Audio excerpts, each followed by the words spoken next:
자, 손으로 따라하겠습니다. 공기가 충만한 것처럼 기적 충만, 부요 충만, 사랑 지혜 충만, 거룩과 권능 충만하게 하옵소서. 해석 충만하게 하옵소서. 오늘도 예수님 이름으로 축복하며 기도드립니다. 아멘. 저번에 보니까 외국 강사, 기름 부음 강사들을 초대해가지고 10년 이상을 기름 부음 집회를 한 교회가 있습니다. 유튜브에 그 교회 목사님 설교하는 걸 제가 우연히 한번 들었습니다.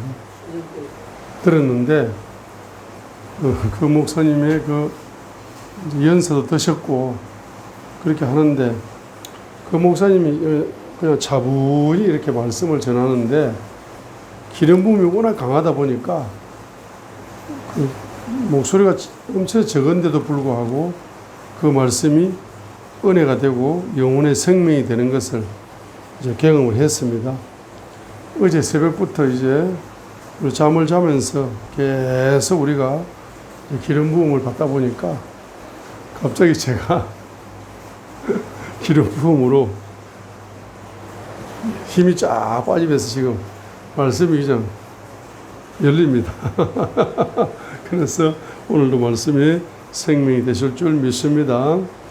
우리 열왕기상 18장 마지막 9절 46절에 주의 손이 엘리야에게 임하니까 그 권능, 주님의 손에서 나오는 권능, 그 권능이 엘리야에게 어마어마한 창조적인 에너지를 주게 되니까 그 엘리야가 말보다 더 빠른 그와 같은 하나님의 사람으로 말과 달리기를 하면 엘리야가 금메달을 따버립니다. 그 정도로 지금 권능의 에너지가 주님의 손을 통해서 엘리야에게 권능의 에너지가 부어졌다는 겁니다. 그래서 문자적으로는 열왕기상 18장 46절에만 엘리야에게 주님의 손이 임했다라고 하지만은 우리가 문자 속에 흐르고 있는 따라합니다. 문맥 속에 영맥이 흐르고 있다. 문맥 속에 영맥이 흐르고 있습니다. 그래서 문맥을 중요하게 생각해가지고 그 문자에 갇혀버리는 문맥주의가 되면 안 됩니다. 문맥주의. 우리 기독교는 기적의 종교입니다. 아무리 기독교가 기적의 종교를 할지라도 기적주의가 되면 안 됩니다. 주의가 되면 안 됩니다. 기적에 치우쳐버리면 안 됩니다. 기적에 치우쳐서 예수님의 이름을 잊어버리면 안 됩니다. 기독교가 예언의 종교로 해서 예수님 이름으로 예언을 합니다. 예언주의가 되면 안 됩니다. 자, 마찬가지로 성경의 문자가 기초이기 때문에 문자가 중요합니다. 문자가 중요하다 해가지고 그 문자에 매여버리면은 그 문맥에 매여버리면은 문맥주의가 되는 거죠. 문맥주의가 되게 되면은 그냥 그 해석의 다양성이 없어져 버립니다. 그렇죠? 이 성경이라는 것은 예수님의 3년 6개월의 사역의 행적을 기록을 하면은 이 지구촌 도서관이 넘치버린다 했어요. 우주 도서관이 넘칠 정도로 기록할 것이 많다고 했습니다. 근데 그것을 사복음서로 요약을 해놓은 거 아닙니까? 사복음서로 요약을 해놨습니다. 그래서 그 문맥으로 보면은 사복음서입니다. 근데 영맥으로 보면은 우주 도서관이 넘치는 거예요. 그 정도로 하나님은 크신 분이다. 그렇죠? 자, 그래서 이 열왕기상 18장 46절을 문자에 매일 것이 아니라 우리 영맥을 보게 되면 열왕기상 18장부터 19장까지의 엘리야에게는 주의 손이 계속적으로 임재하고 있구나는 것을 우리가 영적으로 발견할 수가 있는 거죠. 그래서 1차 주님의 큰 손이 임재하고 열왕기상 18장 3절로 4절에서 2차 주님의 손이 열왕기상 18장 30절로 39절에 임재하셨고 3차 열왕기상 18장 41절로 45절에서 임재하셨고 4차 열왕기상 18장 46절에서 임재하셨습니다. 그렇죠? 그래서 5차는 바로 열왕기상 19장 5절과 8절에서 5차 주님의 큰 손이 바로 지쳐 있는 노뎀나무 밑에 있는 엘리야 선지자에게 주님의 큰 손이 임하여서 바로 40주 40야를 먹고도 에너지가 창조되는 창조 에너지를 주님의 큰 손으로 공급해 주시는 장면이 5절부터 8절까지다 이 말입니다. 자, 그래 물론 이제 1절로 4절에 로뎀나무 아래에 오게 된 배경이 있죠, 그죠? 1절로 3절에 보게 되면 핵심은 뭡니까? 바로 지금까지는 이세벨이 선지자들을 칼로 죽였습니다. 이세벨의 영이 들어오게 되면은 주의 종들을 핍박하고 모함하고 비난하고 비판하고 정죄하고, 그죠? 이렇게 하게 됩니다. 이세벨의 영이 들어오게 되면은. 그래서 이세벨의 영을 통해, 이세벨을 통해 가지고 주의 종들 선지자들을 이세벨의 칼날에 선지자들이 목숨을 잃었습니다. 그런데 이제 열왕기상 18장 갈멜산에서는 바로 그렇게 애지중지했던, 이세벨이 애지중지했던 바알과 아세라 선지자가 바로 열왕기상 18장 40절에서 엘리야에 의해 가지고 40절에 엘리야가 그들이 이르되 바알의 선지자들을 붙잡아 그들 중 한 명도 도망하지 못하게 하라. 그들이 그들을 붙잡으니 엘리야가 그들을 기손 시내로 데리고 내려가 거기서 그들을 죽이니라. 이제 영적 전쟁에서 처음에는 이세벨의 칼날에 선지자들이 다 죽었는데 이제는 기손 시내가에서 엘리야에 의해 가지고 우상 종교 지도자들이 죽임을 당해버리게 됩니다. 그러니까 이세벨이가 가만히 있지 않습니다. 내일 이맘때에 내 애지중지하는 선지자를 죽인 그 엘리야 선지자를 내가 반드시 죽일 것이다. 내가 죽이지 않으면 신들이 내게 벌 위에 벌을 내릴 것이다 하게 되니까 그 소식을 듣고 3절에 바로 자기 생명을 구하려고 엘리야 선지자가 그렇게 기도의 용사였고 영적 전쟁의 승리의 용장이었던 용맹스러운 영적인 장군이었던 그 엘리야 선지자가 이세벨 그 여자가 하는 한마디 소리에 깜짝 놀래가지고 3절에 두려움이 와버려요. 두려움의 영이 와버렸어요. 그 이세벨의 영이 얼마나 강력한 영이든지 그 여자가 한마디 해버리면, 그 여자 입에서 나오는 말 한마디를 들어버리면 누구든지 다 두려움의 영에 사로잡힐 정도로 그 부정적인 어둠의 영이 강한 여자가 이세벨이죠. 그러니까 이 천하의 엘리야도 자기 생명을 구하려고, 그죠? 그래 4절에 보니까 하룻길을 가서 강야로 들어가서 로뎀나무 이르러서 그 밑에 앉아 스스로 죽기를 구하여 이르되 기도합니다. 오 주여 조카오니 이제 내 생명을 취하시옵소서. 나는 내 조상모들보다 낫지 아니하나이다 하고, 이 엘리야 선지자가 갈멜산에서 이제 하늘에 불을 끌어당기고 하늘에 비를 끌어당겨서 이스라엘 민족이 경제 기근에서 가뭄에서 이제 해방이 된 겁니다.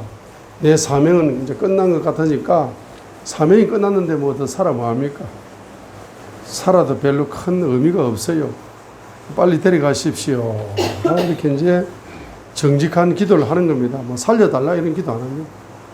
이 선지자들은, 시대의 선지자들은 나 살려주세요 이런 기도를 잘 안 하죠. 빨리 데려가세요. 그런 기도합니다.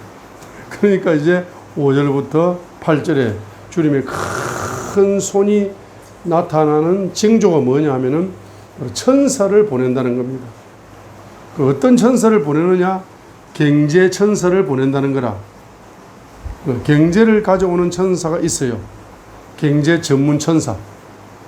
이 천사가 와버리면 우리 저 안양의 그 목사님 경제 천사가 와버렸더라고.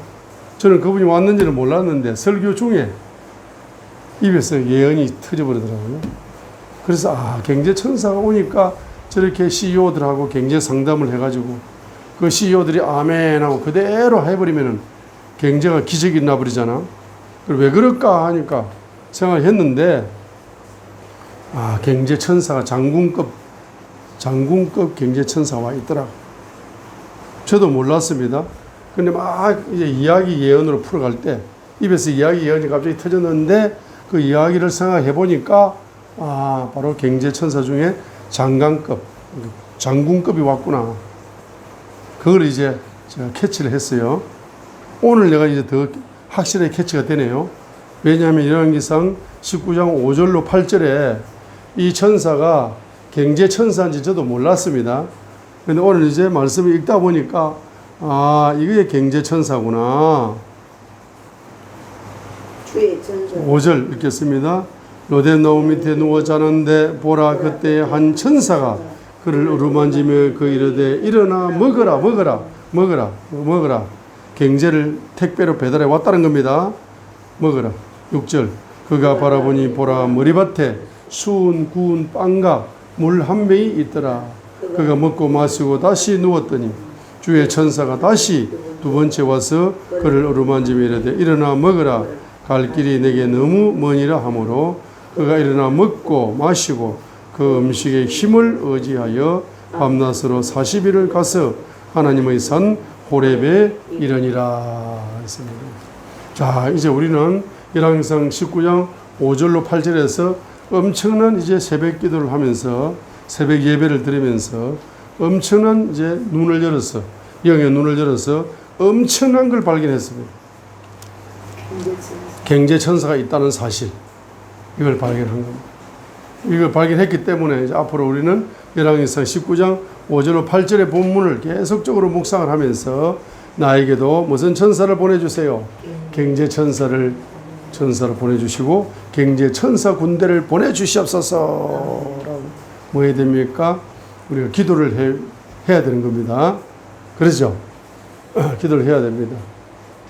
자, 그리고 이제 그 기도를 중보 기도로 확장시켜서 아프리카에 있는 주님의 마음에 합한 주의 종들에게 바로 경제천사를 예수 그리스도 이름으로 파송될지어다. 이렇게 우리가 또 명령기도, 축복기도를 이제 해줘야 됩니다. 특별히 아프리카 같은 데는 경제천사가 와가지고 경제를 열어주는 사역을 아프리카 목사님들이 현장에서 한다면 얼마나 아프리카 사람들에게 도움이 되겠습니까?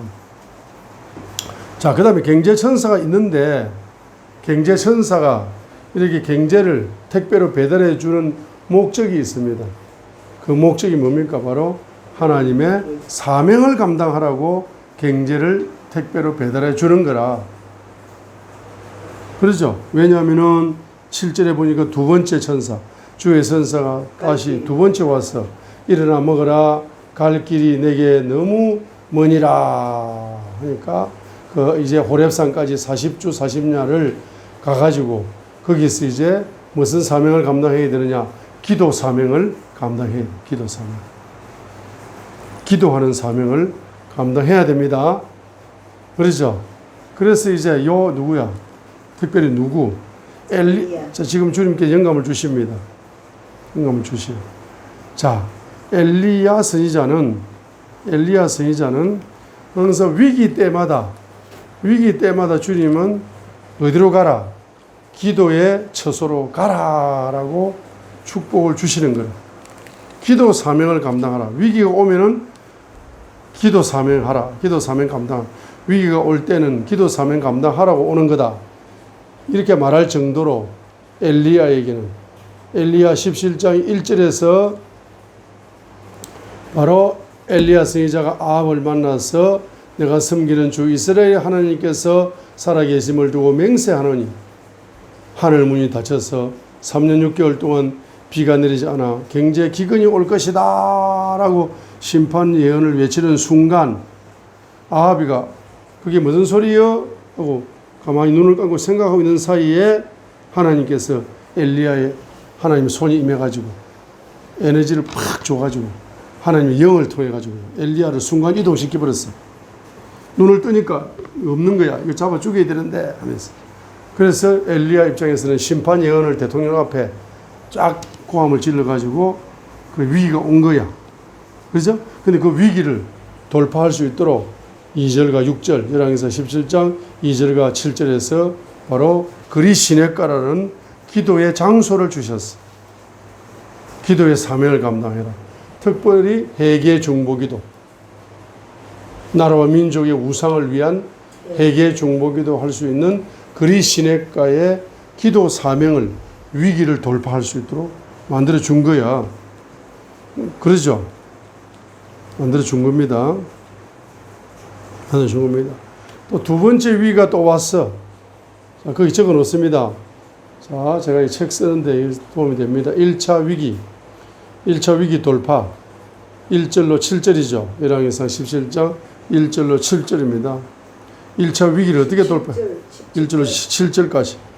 17장 1절로 7절까지에 바로 아합이 죽이려고 했을 때 그 위기를 그리 시냇가에서 회개 중보기도 사명을 감당함으로 돌파했습니다.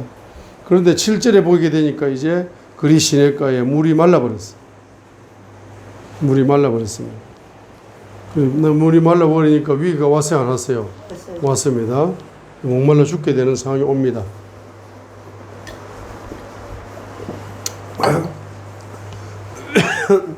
엘리야 선지자가 목이 마른데 왜 제가 목이 마른지 모르겠네. 자, 땅에 비가 내리지 아니하므로 얼마 뒤에 그 시내가 말라버렸어요.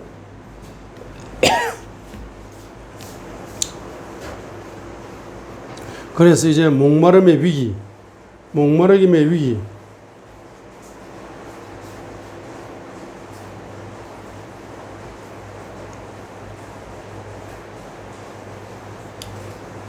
자, 목마름의 2차 위기가 오는 겁니다. 그러면 1차 위기는 아합 왕에게, 자, 1차 위기는 아합 왕에게, 1차 위기는 아합 왕에게 바로 경제 기근 예언을 선포함으로써 아합이 죽이려고 하니까 위기가 온 거잖아. 그런데 이제 돌파해가지고 그리 시냇가에서 뭘 감당하니까 나라를 위하여 우상에 대하여 회개 중보 기도하니까 주님께서는 이 시대에도 위기를 통해 가지고 그리 시냇가를 만들어 놓고 거기서 집중적으로 회개, 나라와 민족을 위하여 회개 중보 기도를 하시게 되면은 주님께서는 반드시 까마귀를 보내서 가지고 아침 저녁으로 경제를 공급해 주는 기적을 주시겠다는 예언적인 의미가 숨어 있는 거죠. 경제 기걱정 하지 마라 말입니다. 까마귀가 계속 경제를 물어나를 거니까 나라와 민족의 우상을 위하여 회개 중보기도 한 일에 집중을 하시고 전념을 하시고 몰입을 하시라 말입니다. 하나님이 까마귀를 반드시 보내시는 거예요. 2차 위기가 왔습니다. 7절에 그 그리 시냇가에 물이 말랐습니다. 그렇죠? 2차 위기가 왔는데 그 2차 위기를 어떻게 돌파하느냐 하게 되면은 사르밧 가부가 주님을 경외하는 사르밧 가부를 통하여서 경제를 선대받음으로 마지막 남은 경제를 선대받아 가지고 그가 경제가 다 떨어져서 이제 사르밧 가부와 그의 아들이 죽을 수밖에 없는 빈손이 된 그 빈집에 방을 하나 주라 그래가지고 거기서 뭘 하는 겁니까? 바로 경제를 선대한 사르밧 가부 가정에 하늘문이 열려가지고 경제 기적이 3년 6개월 동안 마르지 않는 경제가 창조되도록 그가 나라와 민족을 위하여 하늘문을 열어달라고 중보기도 했을 뿐만 아니라 바로 사르밧 가부 가정을 위하여 집중적으로 중보해 기도해 주는 그 사명을 또 감당을 했습니다. 1차는 그의 시냇가가 그가 기도의 사명을 감당하는 장소였지만 2차는 바로 사르밧 가부 집이 바로 국가의 하늘문을 열고 가정의 하늘문을 여는 장소가 되었다는 사실인 것입니다. 이것은 무엇을 의미합니까? 바로 사르밧 가부의 가정이 있잖아. 예? 사르밧 가부의 가정은 어떤 가정입니까?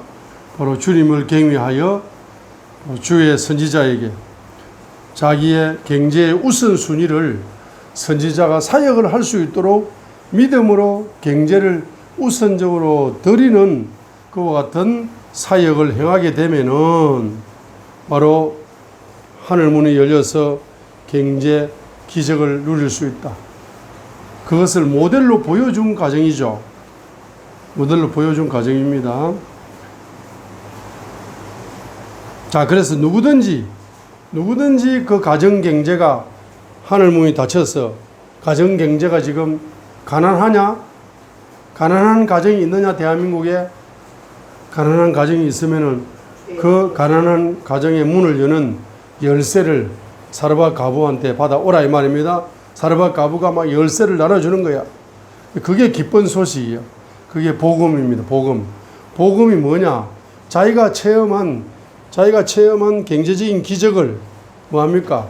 그 열쇠를 다른 사람에게 나누어 주는 게 복음이라. 사르밧 가부가 얼마나 기쁩니까?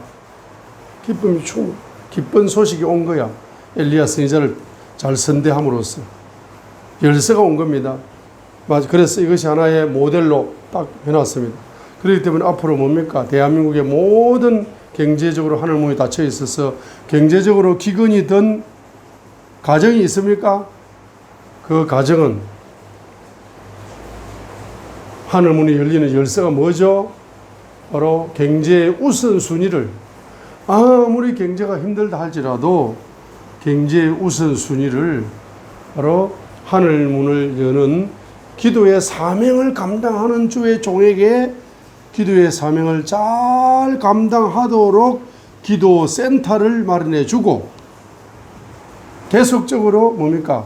기도 센터에서 기도 사명을 감당할 수 있도록 경제의 후원자가 되면은 지금 사르밧 가부가 경제가 만들어지면은 경제가 창조되면은 그 경제 기적의 제1번 우선순위를 누구에게 엘리야 선지자에게 월급을 주면서까지라도 경제를 끊임없이 후원했던 사람이 사르밧 가부다 이 말입니다.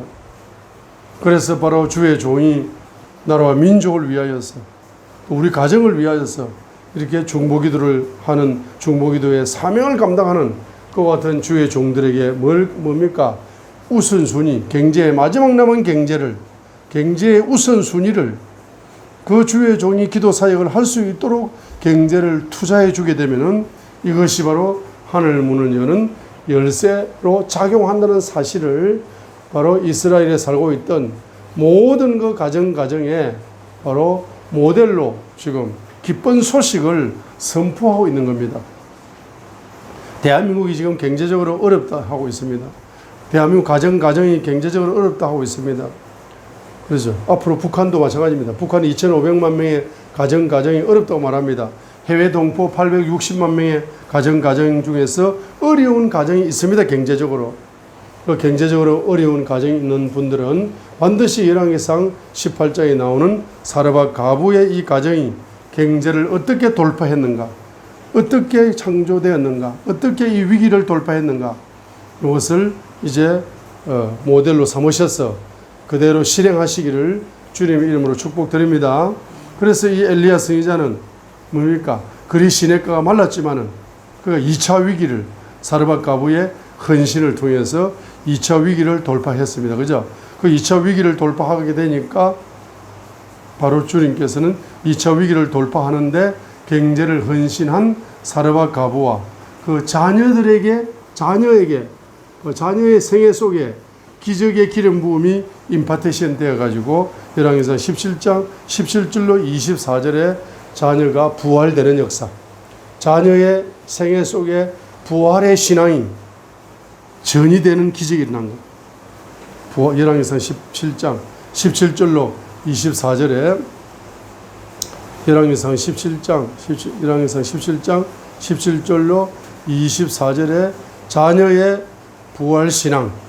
부활신앙이 전이가 되어가지고 자녀는 일생 동안 자녀는 경제적인 기적의 부활을 경험하면서 영적인 기적의 부활을 경험하는 자녀가 된 겁니다. 그죠? 자, 그 다음에 이제 3차 위기가 온 거라. 엘리야 선지자에게 3차 위기가 왔습니다. 3차 위기는 어디에서 왔습니까? 3차 위기는 바로 19장 1절과 3절에서 온 거라. 1절과 2절. 열왕기상 19장 1절과 2절이 엘리야 선지자의 3차 위기가 온 겁니다. 이세벨이 칼 걸고 죽이려 하니까 위기가 온 겁니다. 그죠? 그 위기가 오게 되었을 때 그 위기를 돌파할 수 있도록 경제 천사를 보내신다. 경제 천사를 보내셨죠. 경제 천사를 보내시는 목적이 뭡니까? 기도의 사명을 감당하라. 그래서 바로 열왕기상 19장 9절부터 18절까지 기도의 사명을 감당함으로써 3차 위기를 돌파했다는 겁니다. 5절부터 7절. 열왕기상 19장 9절부터 18절까지를 통하여서 3차 위기를 돌파하는 겁니다. 19장 9절로 18절을 통하여 기도의 사명을 감당함으로 바로 그가 로뎀나무 아래 죽기를 구하는 그와 같은 이세벨에 통한 위기, 이세벨을 통해서 온 위기를 그가 경제천사의 도움을 받아가지고 먹고 40주 40년을 달려가서 어디로 달려가는 이 천사, 경제천사가 경제를 공급해 주시는 목적이 뭡니까? 바로 기도의 사명을 감당하라는 겁니다. 그래서 열왕기상 19장 9절부터 18절까지의 기도의 사명을 감당했죠. 그러죠? 기도의 사명을 감당했습니다. 기도의 사명을 감당하다가 뭘 받습니까? 뭘 받아요? 바로 삼중 기름 부음 사역을 하라라고 적어 놓습니다. 새로운 사역, 새로운 기름 부음에 새로운 사역을 하라. 전혀 다른 사역을 하라. 지금까지 했던 것과 180도 다른 사역을 하라. 자기 전공 과목이 아닌데 지금 전혀 다른 전공을 전문가처럼 사역을 하라는 겁니다. 기름 부음 사역을 하라는 겁니다. 네? 어떤 사역입니까? 바로 왕을 기름 부음으로써 왕을 세우는 사역을 하라. 왕을 세우는 사역을 하라.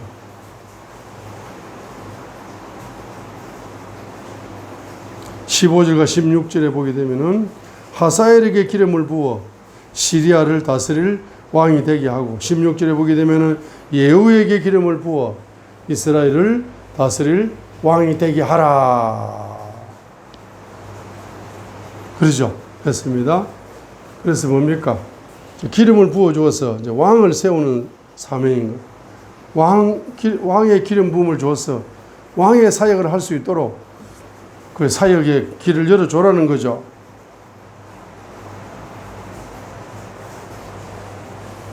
자, 우리가 엘리야 선지자처럼 위기를 기도로 돌파하는 사명을 1차 감당하고 2차 감당하고 3차 감당을 해가지고 하게 되면은 바로 뭐가 옵니까? 왕을 세우는 기름 부음이 오는 거라. 앞으로 우리는 정치 지도자 왕, 경제 지도자 왕, 자기 분야의 지도자의 왕을 세우는 그와 같은 사역이 우리에게 앞으로 기름 부음으로 열리고 있습니다. 그죠? 근데 4차 위기가 왔어. 4차 위기. 4차 위기가 옵니다. 4차 위기는 뭐냐 하면은 바로 후계자를 세우는 위기라. 도대체 후계자를 누구를 세워야 되느냐? 이 나라 이 민족을 맡겨야 되는데 내가 천국 가고 나면은 내 뒤에 어떤 목사님이 내 뒤를 이어서 이 나라 이 민족을 위하여서 중보기도 하고, 왕이 잘못하면은 책망하고, 왕이 잘하면은 축복해 주면서 이렇게 하나님의 공의를 실현할 수 있는 어떤 후계자를 세워놓고 내가 눈을 감아야 눈을 감을 수 있는데, 후계자를 세우지 못하면 내가 눈을 감을 수 없다 이 말이야. 이 나라 이 민족이 이렇게 위기 속에 있는데, 영적 위기, 정치적 위기, 경제적 위기, 이런 혼동 속에 있는데 내가 천국 갈 수도 없다 이 말이에요. 눈을 감을 수 없어요. 후계자가 없어가지고. 후계자를 세우는 위기가 온 거라 그죠. 그때 주님께서는 바로 기도의 사명을 감당할 때 후계자를 지정해 줍니다. 19장 16절 하반절. 엘리사에게 기름을 부어 너의 후계자라 되게 하라. 엘리사에게 기름을 부어. 엘리사에게 기름을 부어.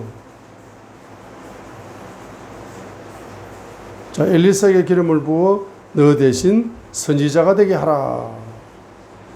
하고 이제 그 후계자의 위기, 후계자를 세워야 되는 그 개인적인 위기잖아, 위기.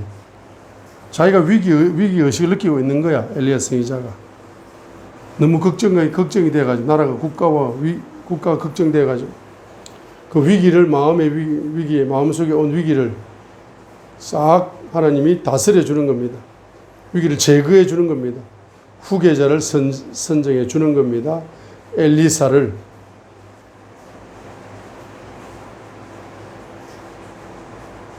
그러죠? 우리 여의도 순복음 교회도 목사님 50년 사역, 60년 사역에 얼마나 많은 제자들이 있습니까? 제자들이 얼마나 많습니까? 근데 그 중에, 예? 그 사람이 후계자가 될 줄은 자기가, 예? 한 20살 정도 돼가지고 그 교회에 이제 신앙생활 했겠죠. 예? 한 40년 이상 신앙생활을 뭐 같이 했겠죠. 그 목사도 되고 안수도 받고 사역도 하고 뭐 이렇게 했겠죠. 그죠? 그 조영기 목사님은 목사님이고 자기는 뭐 중학생쯤 됐겠지. 뭐. 그죠? 초등학교 6학년쯤 됐겠지. 그런데 초등학교 6학년 그 애가, 예? 50년 지난 후에 후계자가 될 줄은 누가 알았습니까? 하나님은 아시는 거잖아. 그러니까 후계자로 선택된다는 것은 세계적인 복을 받는 거라. 지금 나라와 국가가 위기인데 이 국가를 위하여 기도해 줄 수 있는 그 후계자를 하나님이 바로 엘리사, 농부 엘리사를 선택을 해버렸습니다. 마무리를 지어주는 거야. 19절로 21절 보세요. 바로 마무리를 지어가지고 엘리야 선지자의 그 마음의 염려를 싹 제거해 주는 장면이 열왕기상 19장 19절로 21절의 장면을 첨가시켜 놓은 겁니다. 그래서 완전히 4차 위기를 뭡니까? 4차 위기를 돌파하도록 만들어버리는 겁니다.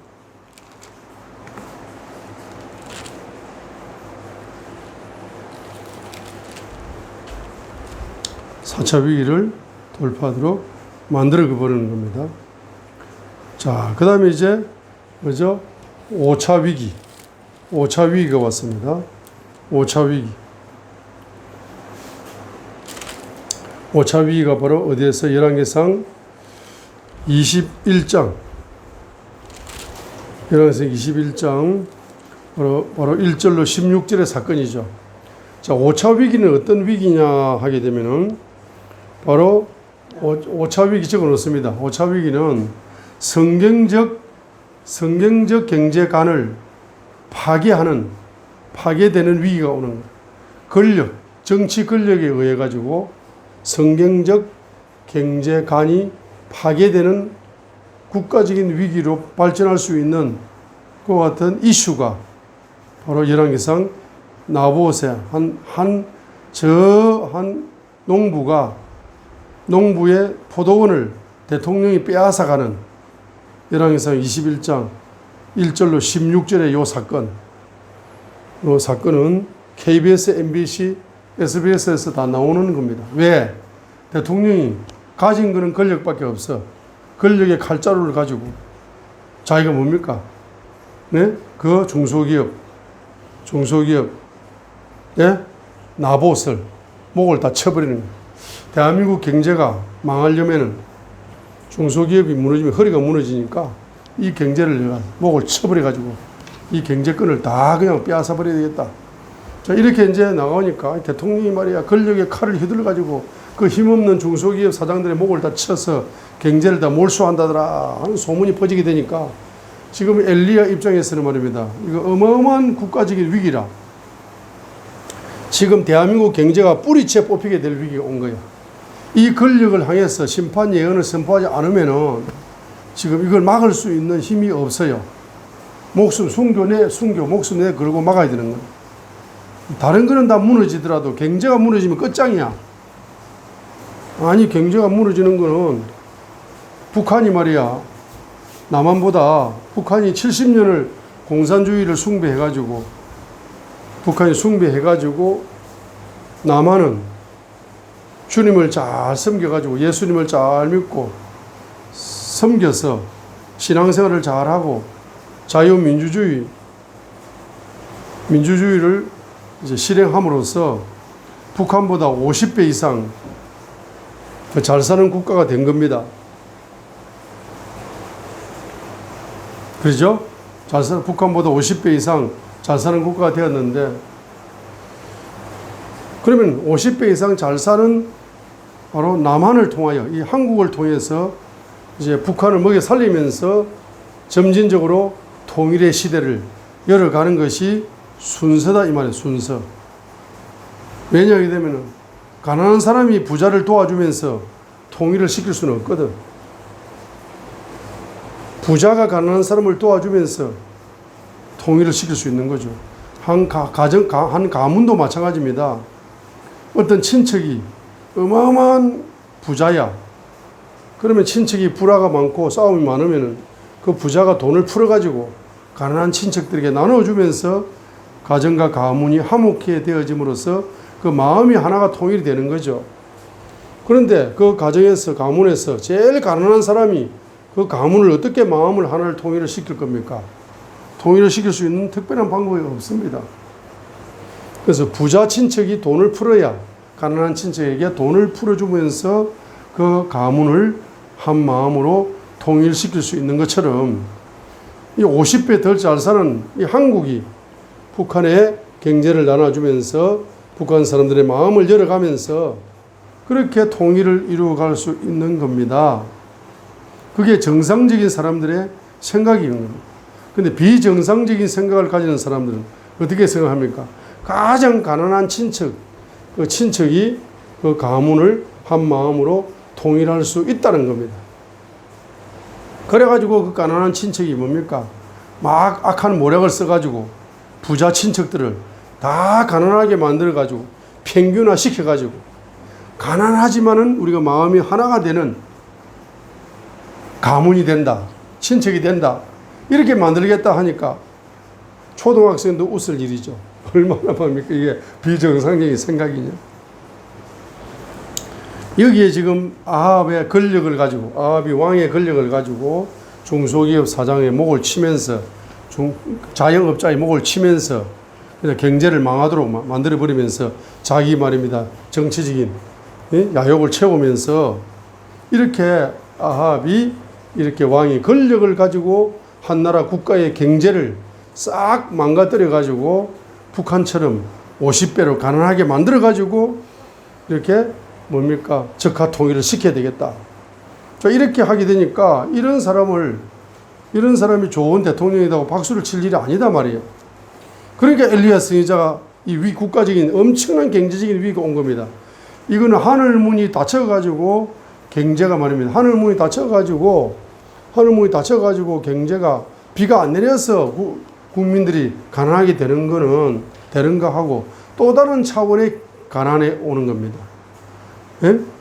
바로 국민들의 손으로 뽑아낸 대통령이 말입니다. 왕이 어떻게 하는 겁니까? 바로 권력을 가지고, 정치적인 권력을 가지고 백성들의 경제를 탈취하면서 경제들을 몰락시키면서 경제들을 뿌리 뽑는 이와 같은 말입니다.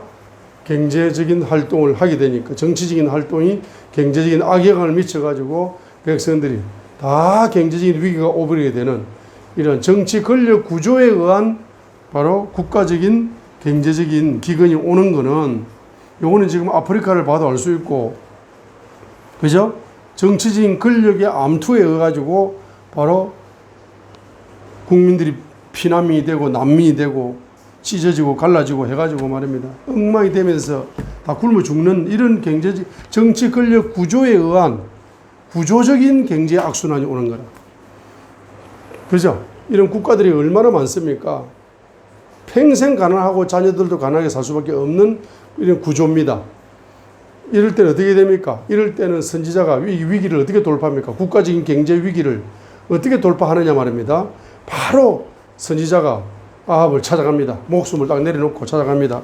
나 죽이려면 죽이시오.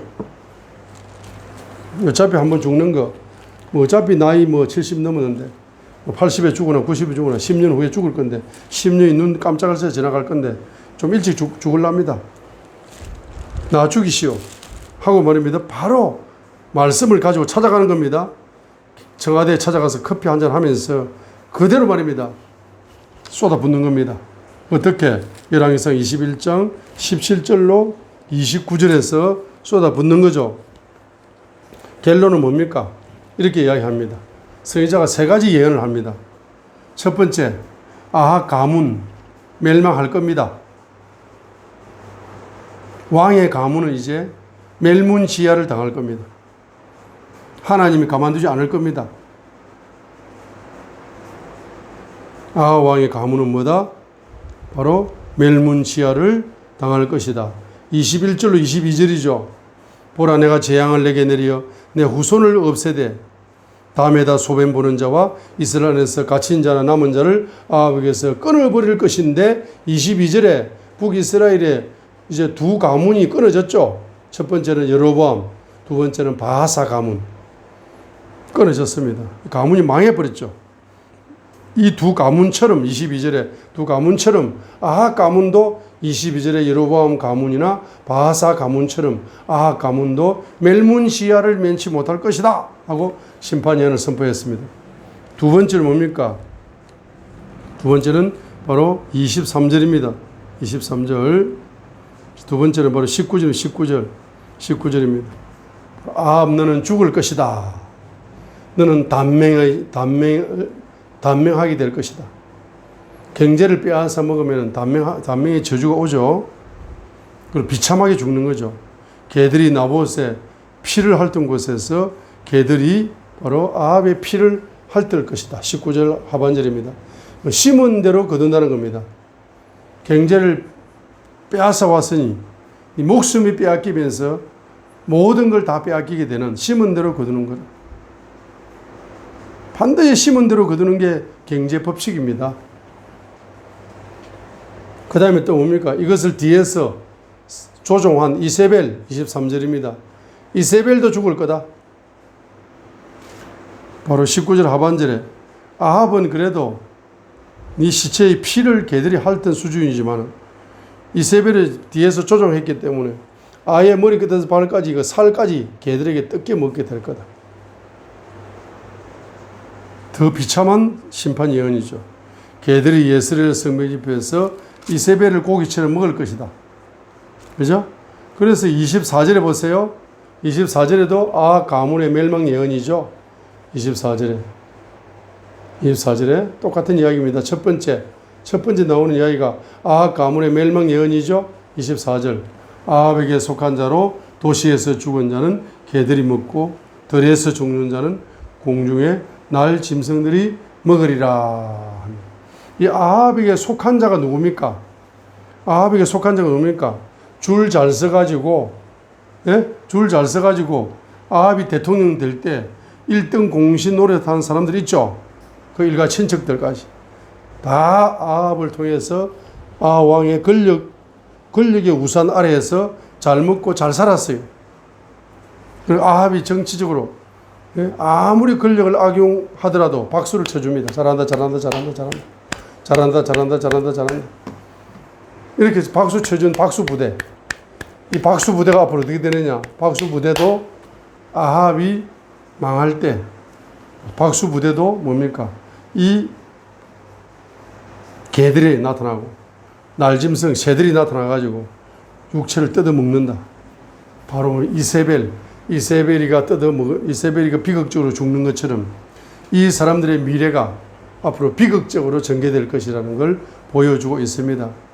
그러니까 줄 잘 서야 돼. 줄 잘 서야 된단 말입니다. 줄을 잘 서야 돼요. 아니 50년간 공산주의 했는데 나라가 뭐 전 세계 제일 못 사는 나라 중에 하나가 됐는데 그 깡통 들고 거지처럼 깡통 얻어먹으려고 있는데 깡통 들고 멀쩡하게 생긴 서울대 나온 사람이 교수라는 사람이 박사라는 사람이 뭐 일곱 공무원이라는 사람이 깡통 들고 줄 서 있는 거야. 그래 제가 가서 물어봤어요. 아니 지금 서울대 교수님이잖아. 1급 공무원이잖아. 지금 대한민국에서 뭐 엘리트 중에 엘리트라고 지금 소문난 사람이잖아요. 근데 여기서 뭐 하는 겁니까? 깡통 들고 지금 뭐 하고 있는 거예요?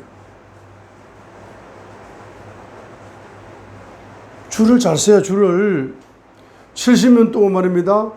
예수님을 잘 믿고 신앙생활을 잘 해가지고 자유민주주의를 하니까 이 보세요. 옆에 사람 보세요. 잘 살고 있잖아. 줄을 옆에 줄을 써야지 왜 이 깡통 줄을 쓰고 있습니까? 이렇게 물어보니까 그 교수가 그 박사가 그 1급 공무원이 그 엘리트가 예? 뭐라고 이야기합니까? 이 바보 같은 이야기를 하는 거야. 그 대화가 안 되는 거라. 유치부 애 같은 소리를 하고 있는 거라. 아유, 그 유치부 애하고 대화가 됩니까? 그래서 그냥 제가 그냥 아이고 에너지 낭비가 싫다 싶어서 서울역에서 제가 한번 갔다가 그런 일을 이제 앞으로 당할 겁니다. 자, 제가 이제 그런 이야기를 합니다. 자, 그럴 수가 있습니다.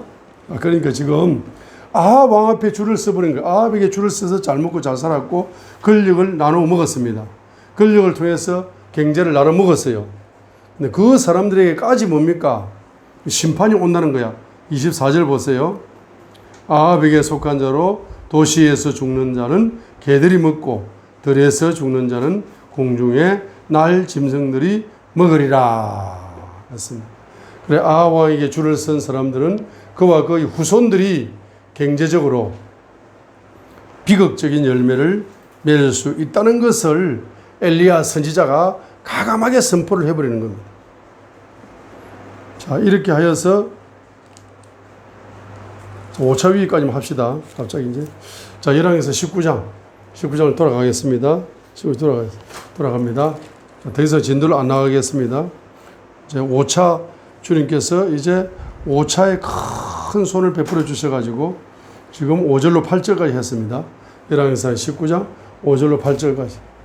5차 주님의 큰 손이 나타나니까 그 큰 손이 나타났다는 증거가 뭡니까? 경제 천사를 보내셨다. 경제 천사를 보내가지고 경제를 공급한다. 그 공급된 경제를 통해서 40주 40야를 달려가도 피곤치 않는 창조적인 에너지가 공급되는 음식을 공급을 받았습니다. 그러면 40주 40야에 달려가도 그 경제가 에너지가 창조되는 경제가 창조되는 그 같은 경제적인 기적이 에너지를 통해서 계속적으로 공급해 주시는 목적이 뭐냐 하게 되면은 기도의 사명을 감당하라고 주님의 손이 나타났다는 것을 오늘 말씀을 통하여서 발견할 수가 있습니다. 제가 이제 여의도를 이제 대한민국 정치를 위해서 정치인들을 위해서 제가 중보기도를 많이 하고 있습니다. 우리 정치인들을 이제 자손 대대로 복받는 명문 가문이 되도록 중보기도를 많이 하고 있는데 주님께서 이제 어떤 만남을 통해 가지고 10년 만에 만났나 15년 만에 만났나 우연히 그렇게 만나가지고 이제 여의도에 이제 예배를 인도하고 설교를 하게 되는 겁니다. 어제 제가 이제 가만히 이제 가면서 기도를 하면서 갔거든요. 가가지고 사무실에 딱 앉는 순간에 어떤 영감이 오더라고요. 아, 여기서 하나님이 여기서 예배를 인도하고 이렇게 설교를 할 수 있도록 이렇게 하나님께 자리를 만들어 주시는 하나님의 목적이 있구나. 그걸 제가 발견을 했습니다. 그래서 이제 특정 정치인을 위해서 제가 예배 인도하는 것이 아니고 대한민국의 정치의 밭이 바로 뭡니까? 길거리밭 같고 돌짝밭 같고 옥토 같은 정치, 길거리 돌짝밭 가시들 같은 이러한 정치적인 밭이 이제 정치인 밭이 있기 때문에 그것을 이제 예배를 인도하면서 중보기도 하면서 말씀을 통해서 그 길거리 돌짝밭 가시들 같은 그 항무지 같은 영적인 정치의 밭을 이제 옥토로 만드는 사역을 하나님께서 새로운 사역을 주셨구나 하고 제가 이제 딱 영감이 오더라고요. 아, 하나님께서 왜 여기 나를 자리를 깔아놓고, 여의도 한복판에 자리를 깔아놓고, 거기 있어 버립니다.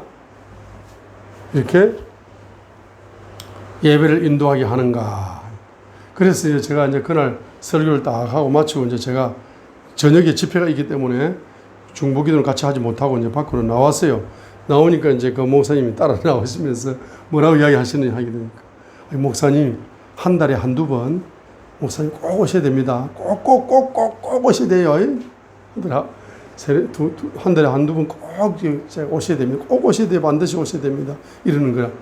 그래서 제가 이제, 그래서 예?